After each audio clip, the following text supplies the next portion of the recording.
When starting a project, it's crucial to plan ahead to see what's coming next. This helps you stay on top of things, coordinate with subcontractors efficiently, and avoid potential delays. In this video, I'll walk you through how to create a look-ahead plan in Primavera P6. By the end of this video, you'll understand what a look-ahead schedule is and how to create one in P6 using filters.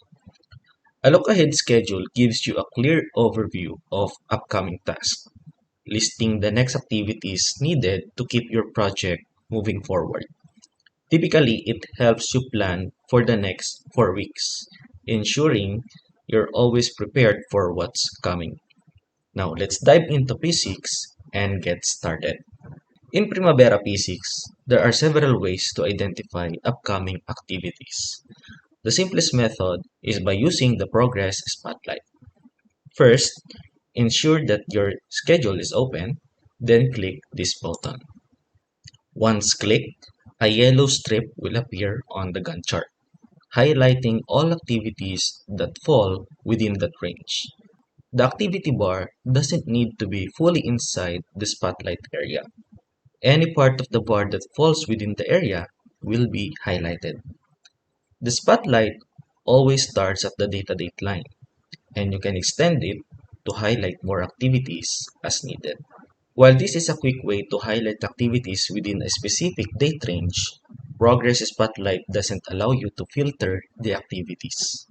For that, we will use filters and set conditions to display only the activities within the desired range. To hide the spotlight, let's click again the spotlight button. And let's create a filter by clicking this button. This will open a new window, and as you can see, there are several preset filters available. However, we won't be using any of these. Instead, we will create a new filter from scratch to customize it for our specific needs. In this window, we'll set the conditions to display activities for the next 4 weeks. We need to specify 3 key elements: the parameter, which represents the activity property we want to filter, the logical operator, which defines how we compare the values, and the value or the criteria that we're looking for. To filter the activities, we'll be using these specific conditions to ensure only tasks within the next 4 weeks are shown. Now on the parameter, let's select Start. For the logical operator, let's select is within range of. Since we selected range, the value becomes the lower value, and we are now required to fill in the high value. For value, we can manually type here the criteria, or you can select a date here. You have the option to select a custom date, or you can select any of these dynamic options. Let's select the earliest data date, and it will be abbreviated to DD. For the high value, let's also select DD. Then we will modify this and add 4W. This means that we're filtering activities whose start falls between the data date and the date 4 weeks from it. Next, we add new criteria, and on the parameter, let's select activity status. For the logical operator, let's maintain the equals. Then for the value, let's select in progress.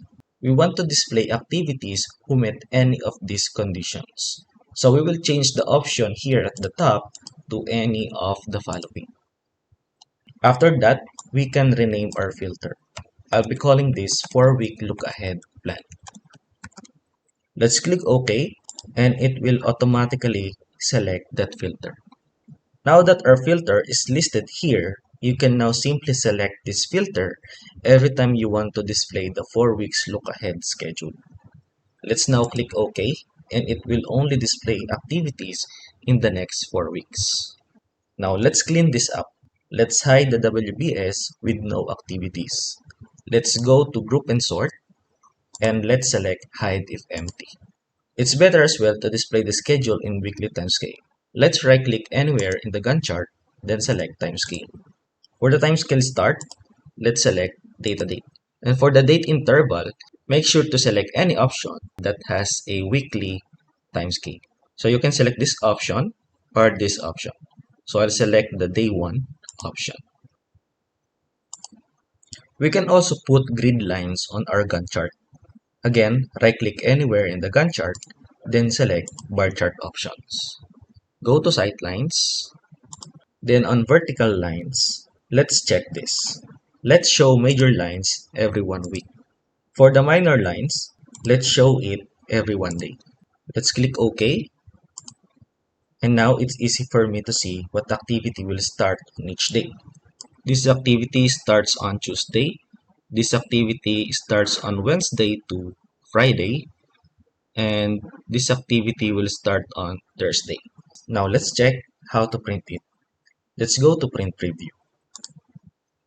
As you can see, this is a not looking good look ahead schedule.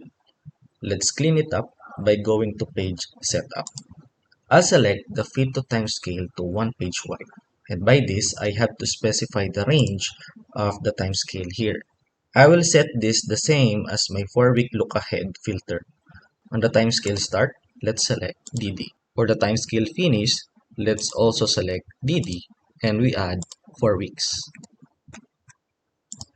Let's apply that, and now I have this good looking 4-week look ahead schedule ready to print. Let's save that as a layout. I'll close this, then let's click this drop down. Select layout and then select save as. I'll rename this to 4 weeks look ahead schedule, then save it. Now I can open it and switch back and forth from various layouts to my 4-week look ahead schedule.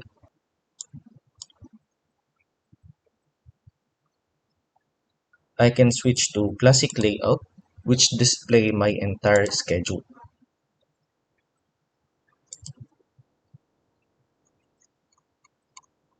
And I can switch it back to my 4-week look ahead schedule ready to print. And there you have it. That's how you create 4 weeks look ahead schedule in Primavera P6. If you like this video, I'd like to hear from you in the comments. If you enjoy this kind of content, please subscribe to my channel. Check out also my other videos about Excel and Primavera P6 tutorials. Did you know that in Primavera, you can also generate an S-curve? I use 2 techniques to incorporate cost in the schedule and use it to generate S-curve. You can watch this video if you want to learn more about it.